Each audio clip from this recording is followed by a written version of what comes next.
Hello and welcome to our book tasting program today. I'm Miss Karen. I'm the Adult Program Director here at Alexander Hamilton Library, and I'm reading a book today written by Beverly Cleary, and it is called Henry and the Clubhouse. Chapter 1, Henry Goes for a Ride. Henry Huggins had a lot of good ideas that fall when he first had his first paper out, but somehow his ideas had a way of not turning out as he had planned. Something always went wrong. There was, for example, that Saturday afternoon in October when Henry found himself with nothing to do until it was time to start delivering journals. Naturally, he wandered into the kitchen and opened the refrigerator to see what he could find. At the sound of the door opening, his dog Ribsy and his cat Nosy came running in, just in case he would be planning to feed them. "Henry, you just ate lunch," said Mrs. Huggins, who had washed her son's slacks and was now struggling to shove metal stretchers into the legs. "Can't you find something to do instead of opening the refrigerator every 5 minutes?" "I'm thinking, Mom," answered Henry. He was thinking that he would like to build something, some kind of house. A dog house, a tree house, or a clubhouse. A tree house would be pretty hard, but he was sure he could build a dog house or a clubhouse. All he needed was lumber and nails. "Well, think with the refrigerator door shut," suggested Mrs. Huggins with a smile. She had succeeded in stretching Henry's slacks, and now she leaned them, tight on their frames, against the sink. "And please find something to do." "Okay, Mom," said Henry, and walked out the back door in search of something to keep him busy. He considered. He could go over to the Quimby's house and play checkers with Beezus, a girl whose name was Beatrice, but her pesky little sister Ramona would probably spoil the game. He could go to see if his friend Murph, who was the smartest boy in the whole school, was building anything interesting in his garage.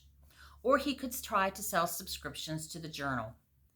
That was what he should do, but somehow Henry was not anxious to start ringing strange doorbells. No, what he really wanted to do was build something. He decided to scout around Klickitat Street and see if he could find enough boards to build a doghouse. That would be the easiest to build and would not take much lumber. As Henry walked around the side of his house, he noticed his next-door neighbor's car parked on the driveway with a U-Haul trailer attached. Now that was interesting, though, thought Harry. What was Hector Grumby going to haul? The front door of the Grumby's house opened, and Mr. Grumby appeared to be coming out backwards. This was even more interesting. Why didn't Mr. Grumby walk out frontwards? Bit by bit, more of his neighbor appeared, and Henry saw that he was tugging at something. Henry decided he had better investigate. From the Grumby's front walk, he discovered that Mr. Grumby was pulling and Mrs. Grumby was pushing a bathtub out of the house. They were sliding it across the floor on an old blanket. Mr. Grumby paused to wipe his forehead. "Whew," he exclaimed, "these old bathtubs were built like battleships." "May I help?" Henry asked eagerly. After all, his mother wanted him to find something to do. "Sure," said Mr. Grumby. "You can get on the other end and help push."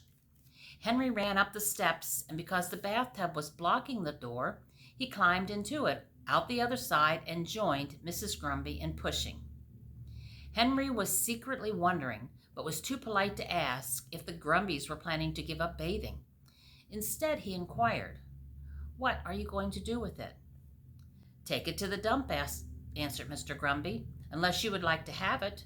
We are remodeling the bathroom and have to get rid of it to make room for the new tub, which will be delivered on Monday." Henry thought it over. There were all sorts of interesting things he could do with a bathtub in his backyard.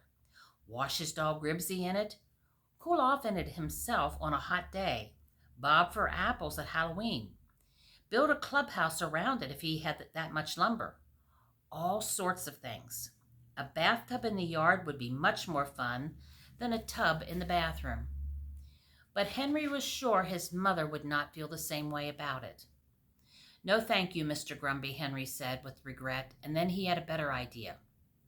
The new bathtub would come in a crate, and perhaps Mr. Grumby would let him have the boards to build a doghouse.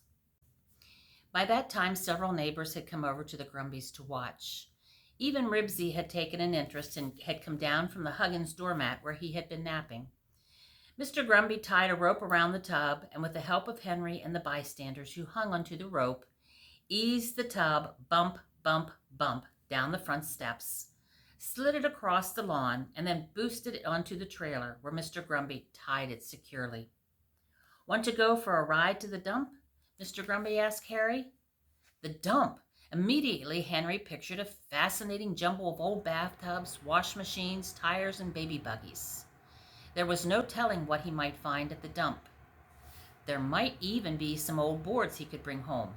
"Can I ride in the bathtub?" he asked eagerly. "Sure," Mr. Grumby was agreeable. "Go ask your mother." Henry ran to the open kitchen window. "Hey, Mom! Mr. Grumby wants me to ride to the dump with him. Can I go?" "All right, Henry," Mrs. Huggins' voice came through the window. "Come on, Ribsy." Henry bounded across the lawn and climbed into the bathtub, Ribsy scrambling in behind him.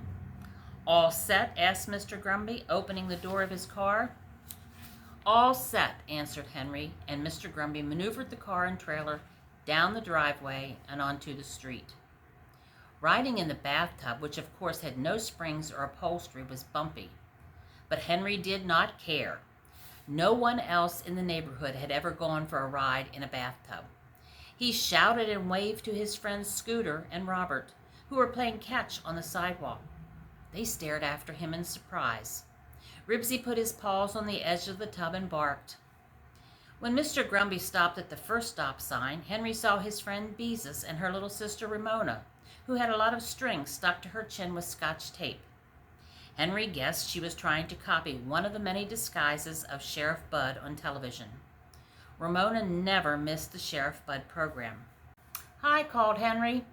"Hello, Henry." Beezus looked with admiration at Henry in the bathtub. He could tell she wished she could go for a ride in a bathtub too. Ramona scowled ferociously and pointed straight at Henry. "Remember, only you can prevent forest fires." Henry ignored Ramona. He knew she was only repeating what she had heard Smokey Bear say on television all summer.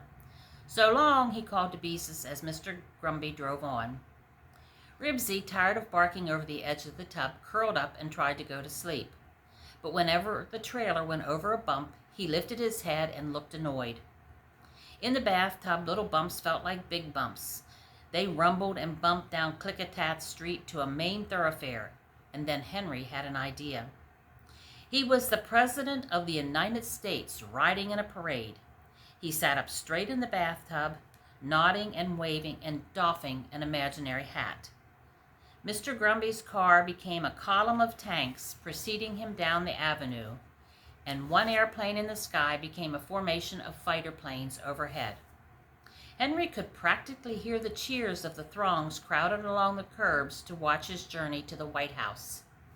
Henry did in fact hear a few real cheers, or perhaps it was jeers was a better word, mostly from boys along the way. "Hey, don't forget to wash your back. Be careful, don't step on the soap." With great dignity, Henry nodded and waved.